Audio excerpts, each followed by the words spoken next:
Friends, मेरा नाम है सरसरी और मैं आपके पास मौजूद हूँ।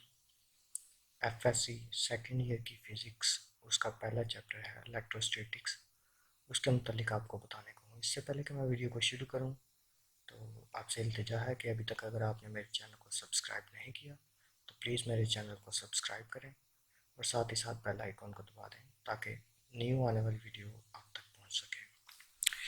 तो शुरू करते हैं वीडियो को। पहले है हमारे पास जी कॉलम्स लॉ।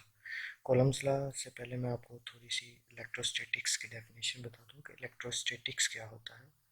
सिंपल सी बात है, इलेक्ट्रोस्टैटिक्स की जो है हमने डेफिनेशन नाइन्थ टेंथ में भी पढ़ी हुई है। टेंथ में ये हमने पढ़ी थी, the study of charges at rest. मतलब रेस्ट की हालत में अगर चार्जेस को अगर हम स्टडी करते हैं तो वो जो स्टडी है वो इलेक्ट्रोस्टैटिक्स कहलाती है। ये फिजिक्स की एक ब्रांच है। इसको मैं इसकी डेफिनेशन को मैं हाईलाइट करता हूँ। यहाँ पे है द स्टडी,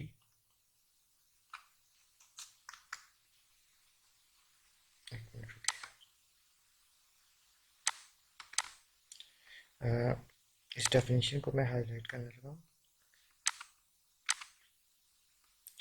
यहाँ से ये देखें, ये सारी डेफिनेशन है इलेक्ट्रोस्टैटिक्स की। The study of electric charges at rest under the action of electrostatic force is known as electrostatics। Electric force के एक्शन के अंदर जो चार्जेस हैं उनको रेस्ट की हालत में पड़े हुए हैं, उनको स्टडी करना, चार्जेस की तब्दीलियों और चार्जेस में होने वाली तब्दीलियों को स्टडी करना, वो सारा इलेक्ट्रोस्टैटिक्स में आ जाता है। ठीक हो गया। इसकी जो है मतलब हमने टेंथ क्लास में भी एक एग्जांपल पढ़ी थी और बचपन से हम ये एग्जांपल एक सीखते आ रहे हैं कि बाज़ औक़ात आप क्या करते हैं, कंघी लेते हैं और बालों में रब करते हैं और कुछ पेपर के जो है छोटा पेपर छोटे छोटे पीसेस करके उसे नीचे रख लेते हैं। अब जब आप कॉम को अपने कंघी को अपने सर में लगाते हैं और वापस कागज़ के करीब लाते हैं तो चार्जेस की वजह से इलेक्ट्रोस्टैटिक फोर्स एक पैदा होती है जो इन चार्जेस पे एक्ट कर रही होती है और वो पेपर्स जो हैं वो अट्रैक्ट होते हैं टूवर्ड्स द कॉम। मतलब वो कंघी की तरफ जो है अट्रैक्ट होना शुरू हो जाते हैं। ठीक हो गया। ये इलेक्ट्रोस्टैटिक्स जो है इसकी एक एग्जांपल है। ठीक हो गया। मगर जो हमारा मेन टॉपिक है वो है कूलम्स लॉ। कूलम्स लॉ के मुतालिक हमने सीखना है। ये कूलम्स लॉ, इसको मैं हाईलाइट करता हूँ थोड़ा सा। ये कूलम नाम भी साइंसदान था एक, जिसने ये लॉ पेश किया। ठीक है, उसने अपना एक लॉ पेश किया। इससे पहले कि मैं इस लॉ को पेश करूँ, मैं थोड़े से ना आपके सामने एक छोटी सी चीज़ वो पेश करूँगा। नाइन्थ क्लास में आपने सीखा था मेरे ख्याल से ग्रेविटेशनल लॉ। आपने ग्रेविटेशनल लॉ में एक चीज़ सीखी थी कि दो बॉडीज़ हैं, एक ये बॉडी है और एक ये बॉडी है। कोई भी बॉडी है यूनिवर्स में, दो बॉडीज़ हैं, एक बॉडी M1, M1 ये बॉडी है M1। ठीक हो गया। और ये है M2। कोई भी दो बॉडीज़ हैं, उनके दरमियान जो स्पेस है, डिस्टेंस है, वो D है। ठीक हो गया ये। और इनके मैसेज M1 और M2 हैं। तो न्यूटन जो लॉ ऑफ ग्रेविटेशन था, न्यूटन ने एक लॉ पेश किया। उसने कहा था कि फोर्स जो है, जो इन दोनों के दरमियान फोर्स है, चाहे अट्रैक्शन की हो, हाँ उसने कहा था इनके दरमियान अट्रैक्शन की ही फोर्स होगी। Every body in the universe attracts every other body with the force which is directly proportional to the product of their masses। M1 और M2 की प्रोडक्ट के इक्वल था। ये जो चीज़ है ये हमारे पास, ये फर्स्ट इसका जो था एक्सप्रेशन थी कि फोर्स जो है वो डायरेक्टली प्रोपोर्शनल होती है to the product of your masses and inversely proportional. और एक और चीज़ थी कि इन्वर्सली प्रोपोर्शनल होती है, यानी कि इन्वर्सली प्रोपोर्शनल होती है square of distance between them. इन दोनों के, इन मैसेज के दरमियान जितना भी डिस्टेंस है उसके स्क्वायर के जो है डायरेक्ट इन्वर्सली प्रोपोर्शनल होती है। अगर हम इन दोनों को जोड़ते थे तो हमारे पास ये एक्सप्रेशन इस तरह से कुछ बनती थी, f is proportional to m1 m2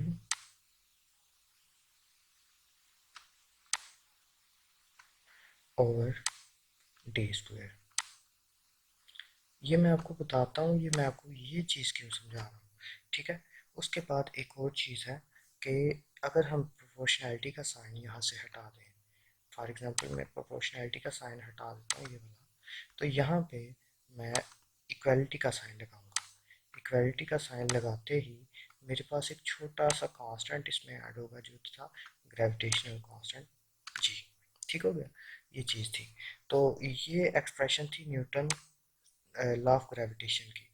इसी तरह की ही एक्सप्रेशन जो है वो कॉलम ने पेश की, मगर उसने चार्जेस में बता दी। उसने हमें थोड़ी सी चार्जेस में ये चीज़ बताई कि चार्जेस में क्या होता है। वो कहता है 2 पॉइंट चार्जेस हैं, ये देखें, ये उसने ड्रा किए हुए हैं।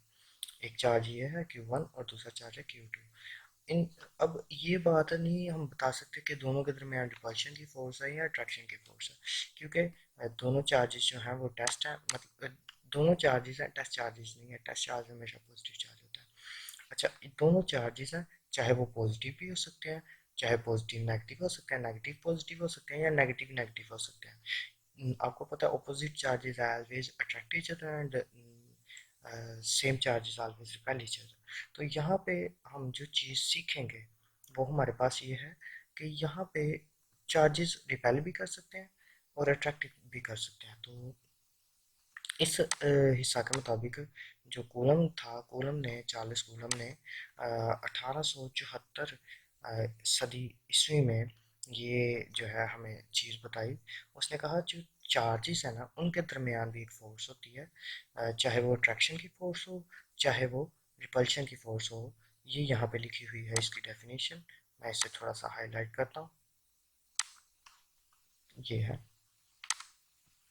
ये डेफिनेशन है, the force between 2 point charges is directly proportional, ठीक है, to the product of magnitude of charges and inversely proportional to the square of distance between them।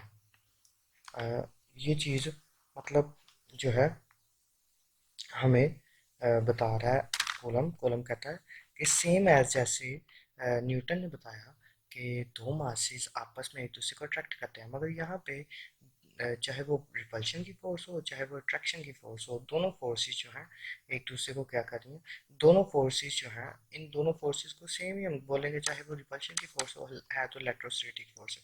तो इसको अगर सिंपल मायनों में लिखा जाए तो वो ये होगा कि हमारे पास जो है ये फोर्स ये डायरेक्टली प्रोपोर्शनल है मैग्नीट्यूड ऑफ चार्जेस के। चार्जेस अब हमारे पास क्या थे, Q1, पहला चार्ज क्या था Q1, और दूसरा चार्ज क्या है Q2। ठीक हो गया, इसके डायरेक्टली प्रोपोर्शनल है फोर्स। ठीक हो गया, प्रोडक्ट ऑफ मैग्नीट्यूड। ठीक हो गया, and inversely proportional to the square of distance between them। और ये देखें, ये इनके दरमियान में डिस्टेंस हमें उसने दिया हुआ है R। ठीक हो गया, इसको अभी लेते हैं यहाँ पे, तो ये हमारे पास बन जाएगा, यहाँ पे मैं यूज़ करने लगा हूँ। यहाँ पे दूसरी एक्सप्रेशन जो बनेगी वो है फोर्स जो है वो इन्वर्सली प्रोपोर्शनल होगी 1/r² के। ये चीज़ है। ठीक हो गया। अब अगर इस इक्वेशन को और इस इक्वेशन एक्सप्रेशन को हम क्या करते हैं, कंबाइन कर ले, तो ये हमारे पास बन जाएगा f is proportional to Q1 Q2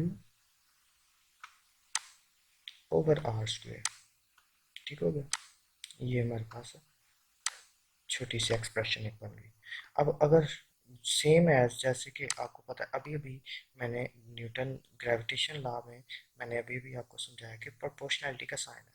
इस प्रोपोर्शनैलिटी के साइन को अगर मैं हटा देता हूँ, यहाँ से इरेज कर देता हूँ प्रोपोर्शनैलिटी के साइन को, तो इसकी जगह पे मुझे क्या लाना पड़ेगा, इक्वालिटी का साइन लाना पड़ेगा, तो मैं इक्वालिटी का साइन लगाऊंगा। मगर यहाँ पे कांस्टेंट यूज़ होगा जिसका नाम है के।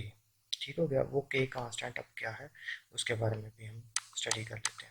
ठीक हो गया। ये हमारे पास थोड़ी सी इसकी एक्सप्रेशन है, इसमें आपको एक दफ़ा पढ़ के दिखा देता हूँ ये क्या लिखा हुआ है। Force between two point charges is directly proportional to the product of magnitude of charges and inversely proportional to the square of distance between them. Mathematically उसने यही लिखा हुआ है। ठीक हो गया।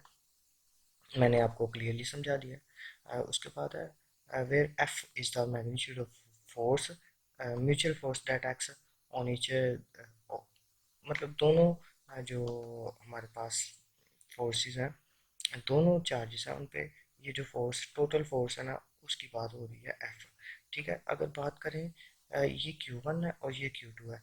Q1 Q2 पे फोर्स लगा रहा है और Q2 Q1 पे फोर्स लगा रहा है, दोनों फोर्सेस यहाँ पर मौजूद है। एक छोटी सी चीज़ है, हमारे पास यहाँ पे K है। ये जो K है इसे बोला जाता है कांस्टेंट ऑफ प्रोपोर्शनैलिटी। ये यहाँ पे कांस्टेंट ऑफ प्रोपोर्शनैलिटी के तौर पे इस्तेमाल हो रहा है। और इस ये सबसे ज़्यादा डिपेंड करता है मीडियम पे। क्यों? क्योंकि इसकी वैल्यू जो है वो हमारे पास है के इज इक्वल्स टू हमें दिया गया है। मैं एक मिनट ये सारी चीज़ें रेज कर लूँ फिर मैं आपको बताता हूँ।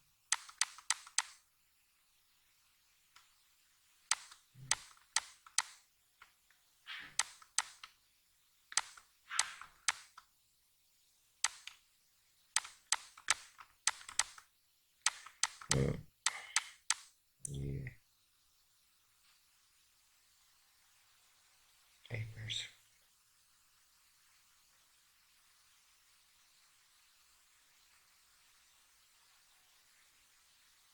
के की वैल्यू हमें उन्होंने के की वैल्यू अगर मैं आपको बताऊं तो के यहाँ पे प्रोपोर्शनैलिटी कांस्टेंट है और इसकी वैल्यू होती है 1/4 पाई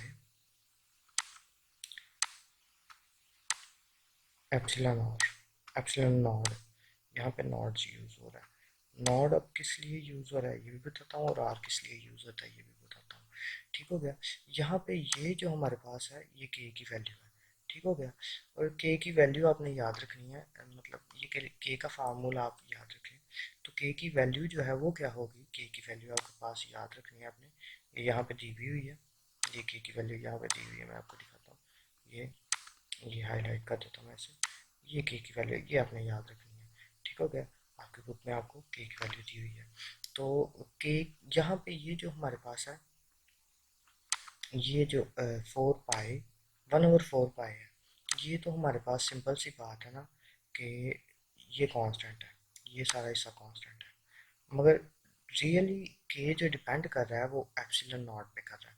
और यहाँ पे एप्सिलॉन नॉट क्या है, वो है रिलेटिविटी ऑफ फ्री स्पेस। अब फ्री ये रिलेटिविटी ऑफ फ्री स्पेस का मतलब क्या है, इसका मतलब ये है कि यहाँ पे ये देखिएगा, मैंने एक एक टाइल ये ले ली और दूसरी टाइल ये ले ली।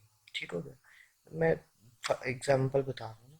तो यहाँ पे ये जो खाली जगह रह गई है, इस खाली जगह में जो भी चीज़ मौजूद है उसकी रिलेटिविटी, यानी कि यहाँ पे अगर एयर है तो एयर की रिलेटिविटी, अगर वाटर है तो वाटर की रिलेटिविटी, ग्लास है ग्लास की रिलेटिविटी, ये सारी वो रिलेटिविटी यहाँ पे शो अप कर रहे हैं। ठीक हो गया। तो रिलेटिविटी ऑफ फ्री स्पेस जो है वो हमारे पास एप्सिलॉन नॉट है। ठीक हो गया। यहाँ पे शो हो रहा है उसके मुताबिक। ठीक हो गया। तो अगर हम इस फार्मूला में जो अभी अभी मैंने आपको फार्मूला निकाल के दिखाया था एफ का, एफ इज इक्वल्स टू के Q1 Q2/r²। इसमें अगर हम के की वैल्यू को पुट कर दें, के की वैल्यू 1/4 पाई एप्सिलॉन नॉट है, तो यहाँ पे पुट कर देंगे तो वो हमारे पास बनेगा 1/4 pi epsilon not Q1 Q2/r²। ये जो है ये हमारे पास कूलम्स लॉ है, जो छोटा सा आपको बड़ा छोटा सा ये लॉन्ग क्वेश्चन है। ये लॉन्ग क्वेश्चन है भी इम्पोर्टेंट है, ये आपको इजीली समझ आ गया होगा। अगर आपको नहीं समझ आया तो एक दफ़ा आप वीडियो को रिवाइंड कर सकते हैं। जहाँ से आपको नहीं समझ आती है आप मुझे कमेंट सेक्शन में बताएं ताकि मैं आपको और क्लियर तरीके से समझा सकूँ। उम्मीद करता हूँ ये आपको समझ आया होगा। और एक और बात जाने से पहले मैं करना चाहता हूँ, ये चैनल जो है ये आपके लिए ही खोला गया है। स्टूडेंट्स से मुझे काफ़ी बच्चों ने कहा कि सर आप अपनी वीडियोज़ जो हैं वो चैनल पे डालें ताकि हम उससे मुस्तफ़ीद हो सकें। बाज़ औक़ात मैं मौजूद नहीं होता क्योंकि आपको पता है मैं बहुत ज़्यादा बिज़ी होता हूँ, तो इस वजह से बाज़ औक़ात मैं आपको नहीं मिल पाता। तो बच्चे मेरे पास काफ़ी ज़्यादा आते हैं, वो मुझे कहते हैं सर आप अपना चैनल ही बना लें तो उस पर अपने वीडियोस को जो है अपलोड कर दिया करें। तो अभी मैंने अपलोड करना शुरू किया है, तो आप मुझे सपोर्ट भी करें। और ये है कि चैनल को सब्सक्राइब करें और दूसरों तक ये वीडियोस पहुंचाएं, शेयर करें। बहुत शुक्रिया ये वीडियो देखने के लिए, बहुत बहुत शुक्रिया।